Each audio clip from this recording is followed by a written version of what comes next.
In 2010, NATO adopted the most recent version of its strategic concept.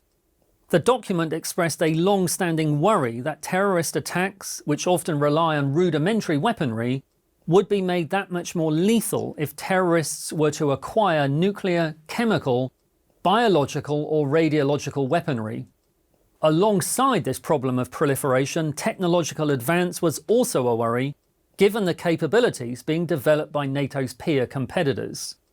Laser weapons, electronic warfare, and technologies that impede access to space, the strategic concept suggested, appear poised to have major global effects that will impact on NATO planning and operations.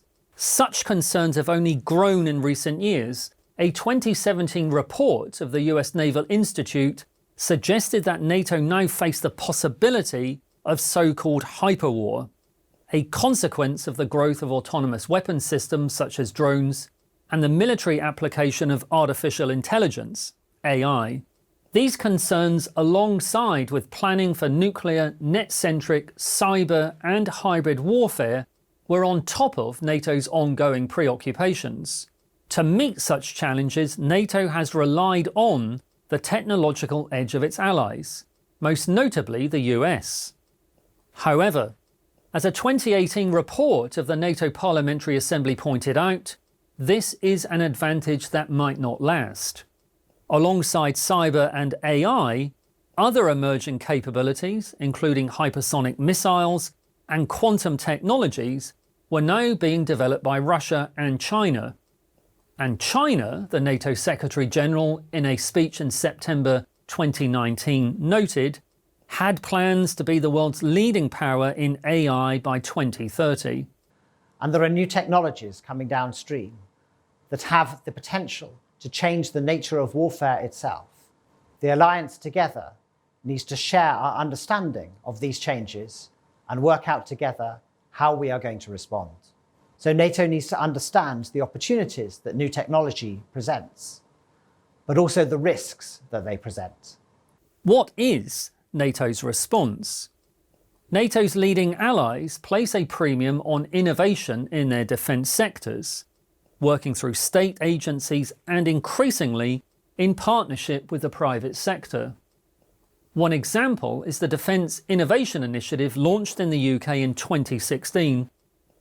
This is meant to supplement the UK's already advanced cyber capabilities through a focus on disruptive technologies such as hyper-reality training equipment, decoys, unmanned boats and biometric voice recognition.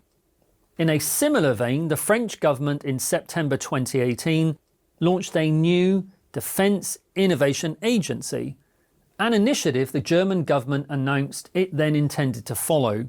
It is the US, however, which has long held the position of NATO's most technologically sophisticated military power. For some 60 years, the Defence Advanced Research Projects Agency, or DARPA, has cultivated an innovation ecosystem, embracing academic, corporate and government partners. DARPA has been responsible for path-breaking military initiatives such as laser and precision weapons systems and stealth technology. It has also contributed to the development of the Internet and the Global Positioning System, or GPS. Progress cannot, however, be taken for granted. The US National Security Strategy of 2018 noted that technological innovation alone was not enough. A reform of Pentagon bureaucracy was necessary in order to prioritise speed of delivery and so foster a continuous adaptation of the US military. As for NATO itself, it has encouraged allies to prioritise innovation through defence spending. The 2014 Defence Investment Pledge directs the allies to spend 20% of their defence budgets on major equipment and on research and development. NATO also provides a platform on which smaller allies can develop niche capabilities, as Estonia has in cyber defence. Further, through the efforts of agencies such as the Science and Technology Organisation, NATO disseminates knowledge among allies and undertakes concrete projects, prototyping and testing technologies.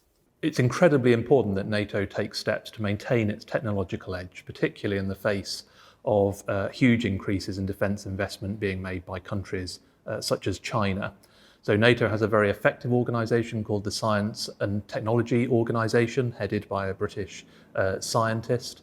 And that brings together several thousand experts from all across the alliance to look at issues such as artificial intelligence, drones, autonomous weapon systems, quantum technology, and ensure that NATO as an alliance remains ahead of the curve on these important challenges. The suitably named Allied Command Transformation is meanwhile responsible for modernising NATO's military structures, capabilities and doctrine through the application of innovation and technologies. Exercises are also important. Trident Juncture 2018, one of NATO's biggest exercises of the post-Cold War period, saw some 20 experiments rolled out aimed at testing the application of AI on the battlefield. Finally, one should not forget NATO's own collective capabilities, many of which rely on advanced technologies. The alliance-grown surveillance system, joint intelligence surveillance and reconnaissance, precision-guided munitions, and ballistic missile defence, to name but a few examples. NATO is not the only forum in which transnational defence technology cooperation occurs. The Joint European Disruption Initiative, JEDI, for instance, brings together 15 EU member states with the express ambition of matching the breakthrough technologies of the US and China.